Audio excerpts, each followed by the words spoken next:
Hej, jeg hedder Thor på 21. Jeg har været en del af Mikas venner i snart 5 år nu. Jeg startede her, fordi jeg mistede en meget personlig person for mig, min mor. Jeg mistede hende til kræft i 9 år. Så begyndte jeg at komme her og fandt nogle gode mennesker. Fællesskabet i Mikas venner, det betyder meget for mig. Det er nogle gange lidt svært at komme, men jeg kommer, fordi at der er godt selskab, og jeg føler mig generelt velkommen. Og ja, nu når jeg er blevet mere til at hjælpe her, og er blevet lidt af, hvad folk vil kalde en bartender, så føler jeg mig mere, som om jeg er en del af Mikas venner. Og jeg kom her, fordi, som jeg sagde før, jeg mistede min mor. Jeg havde brug for et sted at slippe væk, så jeg kom her ind, og så kom der en masse mennesker, og så har jeg bare følt mig på grund af det her tættere på vor Herre. Det her sted startede en lille ild, der hedder Jesus i mit hjerte.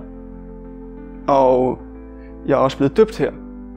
Jeg blev døbt, fordi jeg generelt ville være tættere på Jesus, og jeg følte som om han havde en plan for mig.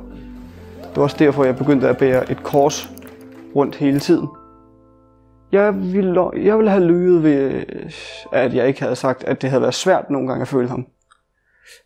Før og efter jeg blev født. Eller genfødt, når man bliver døbt. Ja, når vi beder sammen her, så kan jeg godt lide det, for det føles ikke bare som, jeg gør en selvfølge, som jeg gør om aftenen, fordi det er der, jeg takker ham nogle gange, beder om ting, jeg er bekymret for, og siger godnat til dem, der er taget op til himlen.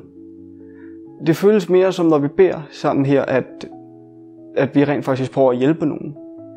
At det er ud af vor godhed i hjertet, og ikke bare en rutine. Der er nogen, der vil sige, ja, det er rutine for kristne at bede, men det er ikke 100% sandt. Nogen beder mindre, nogen beder meget, og det føles bare rart at bede sammen med flere.